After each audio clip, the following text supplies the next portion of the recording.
Estimados estudiantes de Contaduría Pública e Ingeniería Financiera en su primer semestre, reciban un cordial saludo. Quiero felicitar a quienes ya han cumplido con los videos de la semana, reto de la semana 1, reto de la semana 2. Ahorita voy 24 de febrero, estoy grabando esta clase que será clase para algunos profesores que siguen este mismo canal y este mismo formato. Será la semana número 5, para mí la semana número 4 la que estoy grabando en este momento, pero eso no es ningún problema porque al final estabilizaremos todas las semanas con las fechas que son. No se van a perder ningún contenido porque las últimas 2 semanas son semanas como de exámenes finales y la semana de bonus.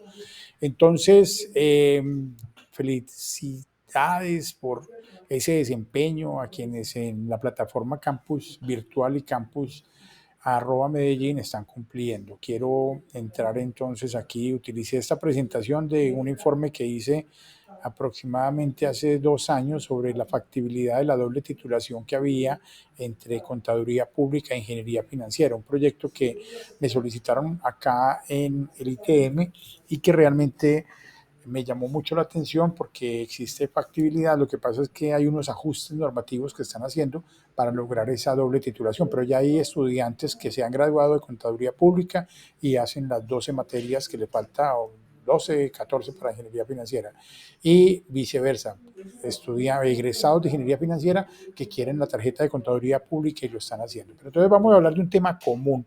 Ustedes están en la cuarta semana o la quinta para algunos profesores, de acuerdo a cómo avanza. Y ya hablamos la primera de cómo funciona la economía. Entendimos a través de Paul Krugman o a través de Gregory Mankiw o a través de Ray Dalio los mecanismos como funciona la economía a partir de los endeudamientos, a partir de las teorías de decisión del individuo y del trade-off. Pero ahora pasemos al tema del capítulo número 2, donde hablábamos de la frontera de producción, las posibilidades que existían, los sacrificios que se debían tomar por parte de quien produce un bien o quien trabaja y estudia, esas dualidades. Entonces, allí la pregunta era, ¿cuál es el origen de la educación financiera? Entendamos cómo funciona el ciclo del dinero, el flujo circular de la renta, y entendamos por qué estamos estudiando esto. ¿Cuál es tu argumentación? ¿De dónde crees que viene la necesidad de educación financiera y eh, hacia dónde se dirigen como los sustentos de la pertinencia de educarnos financieramente? Entonces aquí vamos un poco, no a responder eso, sino vamos un poco a entendernos hacia dónde va nuestra formación. Resulta que podríamos hablar que hay cinco categorías, porque aquí no involucré la última, pero lo puedo hacer, que serían las finanzas públicas. Entonces, uno puede decir que esta carrera te habilita para resolver situaciones tanto en los temas de finanzas corporativas, que es su énfasis en la tecnología, y de finanzas bursátiles, que es el énfasis en la ingeniería. Esos son como los dos temas gruesos en los que realmente se enfoca la formación del ITM. Finanzas corporativas, la tecnología, el análisis de costos y presupuestos se enfoca en los modelos de producción, cómo optimizar, hacer más eficientes para que se obtenga mayor rentabilidad asumiendo menores riesgos y se logre que esa inversión que hacen los capitales, los socios de capital, esa inversión produzca un desarrollo, ¿cierto? Eso es lo que se busca en esa tecnología. Y ya con la formación ingeniería y los modelos matemáticos, lo que buscas es que entiendas como profesional el modelo de especulación que existen en los mercados, en los esquemas de renta fija, de renta variable, que funcionan a través de lo que es una bolsa de valores y lo que son estos mercados de activos financieros a través de los mercados de valores, que tienen, por supuesto, un alto riesgo en algunos casos y tienen también alta rentabilidad. Hay otros de renta fija que tienen un riesgo menor y una rentabilidad menor, pero que puede ser atractiva. Para eso existen unos portafolios, una forma de distribuir las inversiones, y esas inversiones tienen que causar un desarrollo de ese modelo bursátil de quien decide, de la compañía o la persona que decide participar en este mercado de valores. Entonces, cómo desarrollar nuevos instrumentos, cómo entender instrumentos como eh, los derivados financieros, además de la renta variable de las acciones, existen una cantidad de derivados financieros que se tienen que entender y que se pueden modelar matemáticamente desde la profesión que ustedes van a hacer como ingenieros, y cómo eso ayuda a las finanzas corporativas también desde el punto de vista de rentabilidad y capitalización, cómo incrementamos nuestro capital generando renta fija o renta variable para el mercado. Pero adicionalmente es importante entender que todo esto que aprendes te sirve para las finanzas personales, donde en ese modelo lo más importante es entender nuestro consumo, moderar nuestro consumo desde un punto de vista consciente para ser capaces de generar una base para crear riqueza y una base para vivir mejor. Y esa base se denomina ahorro, que tiene la posibilidad de ser enfocado hacia inversión. Ese es como el esquema que se espera de un profesional en el área contable, financiera, para que eh, lleve incorporado como contador público, como ingeniero financiero, el concepto de ahorro enfocado hacia la inversión, no a la especulación. La especulación tiene que ver con las finanzas bursátiles, pero las finanzas personales deberían estar enfocadas a inversiones más que a especulaciones. Especulaciones son este tipo de modelos de inversión, que mal la llaman, en acciones o en negocios demasiado innovadores donde no hay una certeza de que tu dinero se esté acumulando y creciendo. El ahorro es como lo que indican la literatura, la teoría, los órganos multilaterales para generar desarrollo de la sociedad, para que eso se convierta en inversión. Por lo general, propiedad raíz es como la base de lo que explica esta conducta de las finanzas personales para generar un futuro de desarrollo ya en inversión, en otro tipo de negocios, y pasar de pronto a las finanzas corporativas o a las finanzas bursátiles en la medida en que se lo permita su capacidad financiera. Pero entonces también está esto relacionado con las finanzas personales, que también tiene el mismo esquema de decisión del sujeto individual, pero lo que implica es que como finanzas familiares la toma de decisiones es colectiva. Y aquí es donde para algunos seres humanos esto se complica, porque eh, tomar decisiones en colectivo no es la habilidad que todos tenemos, no es la habilidad que nos describe como seres humanos, y en ocasiones es la habilidad clave para armar sociedades y poder pasar de esa riqueza personal que es muy limitada a riquezas corporativas a partir de empresas familiares o toma de decisiones colectivas familiares, porque aquí en las empresas el éxito está determinado por esa toma de decisiones colectivas, esas juntas directivas, esos comités de dirección, esos comités de socios, de inversionistas, es lo que hace que la economía crezca, que las personas jurídicas, que las corporaciones crezcan, y en esa medida se desarrolla la sociedad cuando estas corporaciones, estas empresas de los sectores reales atienden las necesidades de los ciudadanos y producen bienes y servicios, computadores, celulares, tarjetas de crédito, educación, diversión, recreación, etcétera, que son bienes y servicios que nos generan una satisfacción de necesidades y un desarrollo social en general. Entonces, todo esto nos conduce a entender que nuestra carrera, que va a estar orientada en estos dos aspectos, tanto las finanzas como la contaduría pública, nos van a mostrar el registro desde las finanzas y desde la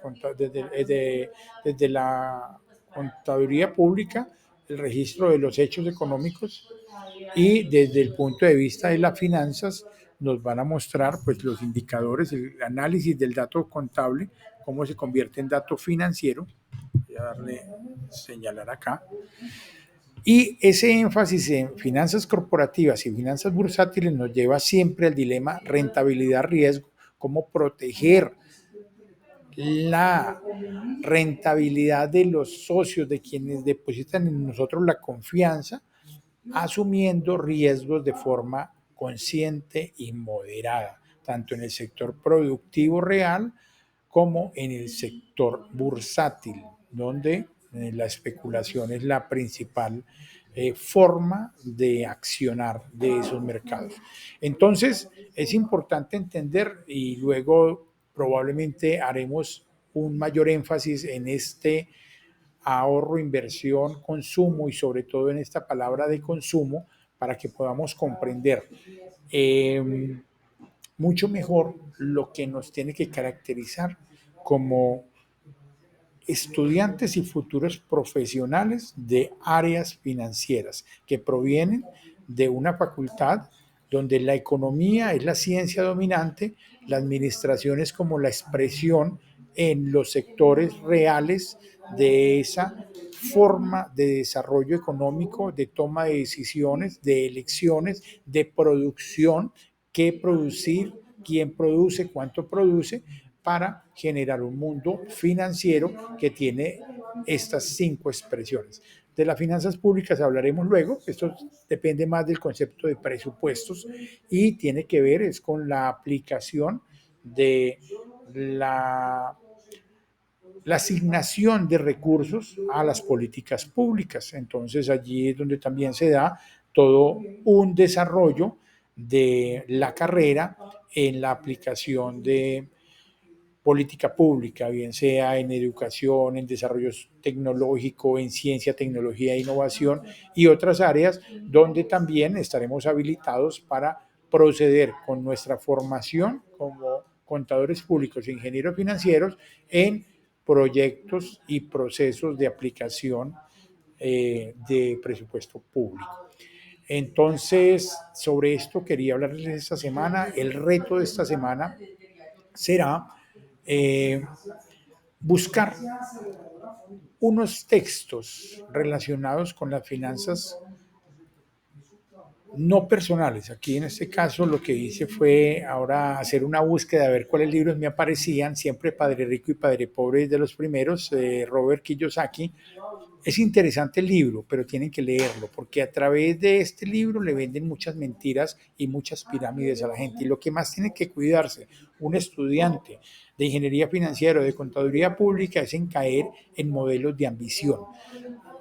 Un libro que yo les recomendaría leer, bueno, vamos a hacer el reto de esta semana en eso. Vamos a leer, vamos a buscar teoría de los sentimientos morales. Ese libro es uno de los primeros libros de Adam Smith, el padre del capitalismo, así le llaman. Él no fue ningún padre de ningún capitalismo, pero es interesante cómo la gente distorsiona la historia. Él fue un hombre que escribió primero sobre los sentimientos morales y muestra aquí cómo el egoísmo y la ambición son, digámoslo, para él lo que mueve realmente al ser humano. Y ese movimiento hacia obtener lo mejor para mí sobre los demás y desear lo de los demás, ese egoísmo y esa envidia, son los que mueven la economía. Y ese señor, 15 años después, publica Riqueza de las Naciones, el tratado sobre la riqueza de las naciones, y por eso lo llaman dizque el padre del capitalismo. Y el hombre lo único que hizo fue entender un poco como sociólogo, como economista, como en esa época no habían esos títulos, pero como un académico riguroso, eso fue hace 300, 400 años aproximadamente, entender cómo procedía el ser humano en un mundo que cada vez se mercantilizaba más, un mundo más mercantil y un mundo más en su momento del papel riguroso del Estado a través de las aduanas. Entonces, vamos a hacer el reto de esta semana. Búsquense este libro como sea. Debe haber por aquí algunas versiones abiertas de este libro que están directamente en Google Books y ustedes miran un resumen y en un video de 6 minutos van a hacer un resumen de la teoría de los sentimientos morales. ¿Y por qué? Porque estamos hablando de finanzas corporativas, estamos hablando de finanzas bursátiles, estamos hablando del core de la carrera, pero el core de la carrera parte del ser humano. O sea, esta es una carrera esencialmente matemática humana. Las finanzas tienen que ver con aritmética, sumas y restas, pero ya luego los modelos se van complejizando mucho más cuando hablamos de renta fija, renta variable, de riesgo, y entramos a un nivel matemático alto, pero el ser humano está al fondo de todo esto, a través de sus tomas de decisión, de su forma de tomar decisión, de su forma de consumir y de su forma de producir a través de las personas jurídicas que llamamos corporaciones o empresas. Entonces, lo que quiero es que hagamos algo así, muy interesante, y es entender el libro Teoría de los Sentimientos Morales. Ese es el reto de esta semana. Quien de pronto no quiera hacer este reto puede tomar el libro Riqueza de las Naciones, también del mismo autor, y entenderemos parte de lo que es la base de nuestro modelo económico, que hoy en día se hablaría de un modelo económico mixto, estados sociales de derecho, donde el mejor asignador es el mercado, pero el Estado tiene que regularlo obligatoriamente sobre el mercado, porque el mercado tiene demasiados fallos en la asignación de seguridad, educación, salud y otros bienes o servicios que la sociedad necesita. Adicionalmente, el mercado, por producir y elevar su rentabilidad, tiene problemas con el medio ambiente y tiene problemas con el monopolio y otras formas de distorsión y fallo que no permiten una redistribución justa de la riqueza. Entonces, espero que disfruten este libro. Voy a buscar una versión y se las pongo aquí en material de apoyo, y ese va a ser el reto de esta semana. Vamos a disfrutar este reto y vamos a ir enriqueciendo nuestra capacidad de comprensión de la carrera.